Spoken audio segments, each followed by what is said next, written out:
ഞാൻ ഇന്ന് രാവിലെയാണ് അദ്ദേഹവുമായിട്ട് ഫോണിൽ സംസാരിച്ചത്. അദ്ദേഹം സംസാരിക്കുമ്പോൾ ശബ്ദം ഇടറുന്നുണ്ടായിരുന്നു. അതെനിക്ക് ഒരുപാട് വിഷമമുണ്ടായി. എന്നോട് ഒരിക്കലും അദ്ദേഹത്തിൻ്റെ ഒരു പ്രായം വെച്ചോ സീനിയോറിറ്റി വെച്ചോ അദ്ദേഹം എന്നോട് മാപ്പ് പറയുന്ന ഒരു അവസ്ഥ വരെ കൊണ്ട് എത്തിച്ചു. അദ്ദേഹം എന്നോട് അങ്ങനെയാണ് സംസാരിച്ചത്. അപ്പോൾ അതിലൊക്കെ എനിക്ക് ഒരുപാട് വിഷമമുണ്ട്.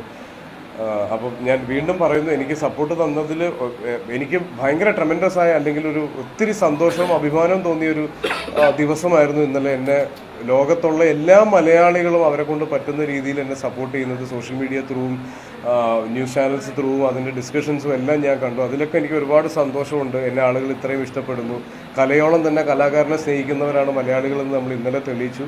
പക്ഷെ അതിനൊപ്പം അദ്ദേഹത്തിന് എഗെയിൻസ്റ്റ് ഒരു ഹെയ്റ്റ് ക്യാമ്പയിൻ ഉണ്ടാവുന്നതിനോട് എനിക്ക് ഒരു താല്പര്യമില്ല.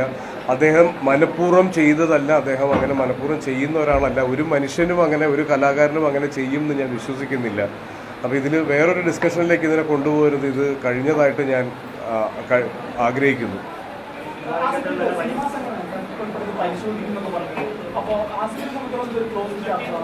തീർച്ചയായിട്ടും ഞാനിതൊരു എൻ്റെ ഒരു ഓപ്പൺ ചാപ്റ്റർ പോലും അല്ല ഇത്. ഞാനിത് അന്ന് ആ ജയരാജ് സാറ് വന്ന് അദ്ദേഹത്തിന് മൊമെന്റം കൊടുക്കുന്ന സമയത്ത് തന്നെ എൻ്റെ റോൾ അവിടെ കഴിഞ്ഞതാണ്.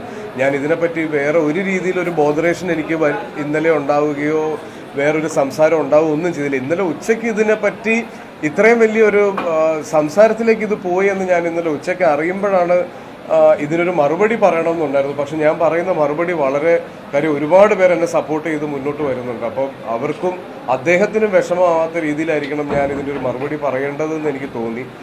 അതാണ് ഞാൻ ഇത്രയും ലേറ്റ് ആയത്. ഇന്നിപ്പോൾ ഇവിടെ ആൽബർട്ട്സ് കോളേജിൽ ഒരു ഇവൻ്റ് ഉണ്ടായിരുന്നു. നേരത്തെ ഞാൻ കമ്മിറ്റ് ചെയ്തൊരു ഇവൻ്റാണ്. അപ്പോൾ എന്തായാലും നിങ്ങളെല്ലാവരും വരുന്നുണ്ടായിരുന്നു, എനിക്കറിയാമായിരുന്നു. അപ്പോൾ അതാണ് ഞാൻ ഇവിടെ ഇന്ന് ഈ ഒരു അവസരത്തിൽ പറയാമെന്ന് തീരുമാനിച്ചത്.